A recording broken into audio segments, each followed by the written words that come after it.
So hello and welcome to week 13 of Introduction to American Studies, which is, believe it or not, our second to last week of the whole class. So I've updated and finalized your final reflection, which is the last assignment, and I will post a separate video about it on Blackboard just above where the assignment is. So if you have any questions about the assignment, you can go ahead and watch that video. So now let's briefly talk about Emily Hobson's Lavender and Red, Liberation and Solidarity on the Gay and Lesbian Left. So I chose this book for two very specific reasons. One is that it centers the issue of sexuality, which we have only read a few things about this semester. And second is that it's a great example of transnational scholarship that's not about migration or border crossing in the way that Anzaldua's and Nye's were. So it's about international politics, and particularly about U.S. intervention in Latin America and transnational solidarity movements against that. So I wanted you to see how transnational doesn't always have to be about countries that are right next to each other. It doesn't always have to be about the creation of the borders between them. It can also be about any other histories in which, multiple countries are involved. And so it brings together, Hobson's book brings together these two things, sexuality and transnational solidarity, in, to me, a very unexpected way. It changed my understanding of Americans because I didn't realize that lesbian and gay activists had organized in the 1980s against U.S. intervention in Latin America, and they had organized with their gay and lesbian peers in Nicaragua. And it's not just that they were lesbian and gay people who happened to be against U.S. intervention in Latin America, but they understood that their struggle for sexual liberation in the United States, as well as racial and gender liberation, was deeply connected to the liberation of Latin American countries from U.S. imperial control. But before we go any deeper into that, key background information to understand this reading is the history of U.S. intervention in Latin America, and specifically Nicaragua. And Hobson, in this chapter, doesn't necessarily go into all of that. So to give you that background, is so you can understand what, they're fighting against. So this is a long and complex history, but I'll try to summarize it clearly and efficiently. And there's plenty online if you want to look up more about it. So we've been talking the past few weeks about U.S. conquests in Mexico and in the Philippines, and in the case of Mexico, actually annexing territory onto the United States, and in the case of the Philippines, maintaining it as a colony for many years, and then eventually giving up direct political control while maintaining economic and military control. Well, in the case of Latin America south of Mexico, we see another form of U.S. imperialism, or empire building, which is indirect control of the economy through military intervention. And so in the case of Nicaragua, the U.S. never officially colonized the country like it did the Philippines, and it never annexed any of its territory, like it did Mexico, from Mexico. But since the beginning of the 20th century, the early 1900s, the U.S. used its military to support Nicaraguan dictators who allowed U.S. banks and businesses to profit off of Nicaraguan resources, and the U.S. military also worked to oppose democratic movements to overthrow these dictators. So often people will say the U.S. military is spreading democracy around the world, but if the democratic wishes of people in a country go against, U.S. economic interests, then the U.S. military actually opposes democracy and supports dictatorship. And this has happened all over the world, not just in Nicaragua. So fast forward to the 1960s, a group of Nicaraguan revolutionaries organized a movement to overthrow the U.S.-backed dictator named Somoza. And these revolutionaries named themselves after an earlier revolutionary hero from the 1930s, because this fight had been going on for decades between the U.S. military and Nicaraguan revolutionaries. And so this earlier revolutionary hero was named Sandino. And so these revolutionaries in the 1960s named themselves after Sandino. They call themselves the Sandinistas.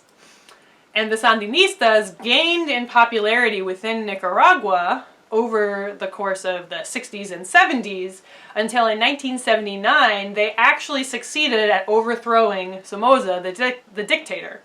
And they started to put in place a variety of socialist policies, right? Because this was their vision. So they redistribute land to the peasants and put other sorts of policies in place to try to benefit many average Nicaraguans instead of the sort of elite business interests. But not everyone was a fan of the Sandinista revolution, and various groups of opponents became known as the Contras, so because they were against the Sandinistas. So, by the early 1980s, you have the Sandinistas, who are now in power in Nicaragua and basically putting various socialist policies into place to redistribute wealth to the majority of Nicaraguans. At least that was the idea. And then you have the Contras, who are opposing the Sandinistas and trying to put the Somoza dictatorship back into leadership. Then Ronald Reagan is elected President of the United States, and he vows to do everything in his power to oppose the sort of socialist and communist influences around the world because U.S. banks and businesses cannot profit off of resources in countries that are focused on redistributing their wealth to their own people, like the Sandinistas are. And this is part of a broader conflict with the Soviet Union, known as the Cold War, and it had been going on before Reagan, back to the 1950s, right? But the Reagan administration sort of escalates this conflict because of the Sandinista revolution. And so the Reagan administration gives millions of dollars to the Contras in Nicaragua to pay for their war against the Sandinistas, because the U.S. government wants the Somoza dictatorship to come back and allow U.S. businesses to make money in this region again. And so that's what's going on in Nicaragua in the 80s. And simultaneously, the Reagan administration in the U.S. is ignoring the HIV/AIDS pandemic and generally cutting funds for programs that benefit women and people of color. And so many lesbian and gay activists in the U.S. are already opposed to the Reagan administration because of their policies domestically. And then they're inspired by the Sandinista revolution in Nicaragua, which they see as a model for potentially how to redistribute wealth and power more fairly, particularly for women and gay and lesbian folks, and people of color. And so this is the context for Hobson's story. And Hobson shows us how lesbian and gay activists in both the US and in Nicaragua worked in solidarity with each other to oppose US intervention in Nicaragua, right? To argue that the Reagan administration should not be giving this money to the Contras, that the US military should not be involved, and that they should allow the Sandinistas to rule Nicaragua. And they also are working in solidarity to support the broader liberation of women and gay and lesbian people and people of color and working class people in general. And so before reading this, I never would have thought, right, that US lesbian and gay activists would be particularly involved in opposing US foreign policy, particularly not explicitly as lesbian and gay activists. So Hobson talks about these organizations in the 80s like Gay People for the Nicaraguan Revolution and Lesbians and Gays Against Intervention. And it's really just even the existence of these groups that has really fascinated me. And makes me wonder if they're, what similar groups might look like today. Because these same dynamics are still happening. Hobson uses the term transnational feminism to refer to these sorts of movements for gender equality that are united across national borders. And many of these transnational feminist movements or groups were led by lesbian people and by women of color, right? So now we've got gender and sexuality and race, right, that are all intersecting within these groups. And then their opposition to US imperialism abroad and capitalism at home, right, adds another class layer. And so when we think about intersectionality, we can see how these transnational feminist movements were deeply intersectional because they're making these connections between all these various forms of oppression by race and class and gender and sexuality. However, Hobson also shows how tricky and complicated this sort of intersectional transnational solidarity was and is.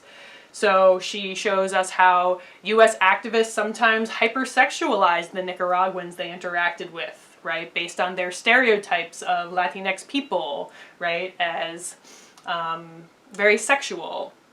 Or sometimes US activists assumed that there weren't lesbian or gay people in Nicaragua because they saw Nicaraguan society as kind of backward and not open-minded enough to allow for free gender and sexual oppression, which was not true. There were lesbian gay people in Nicaragua.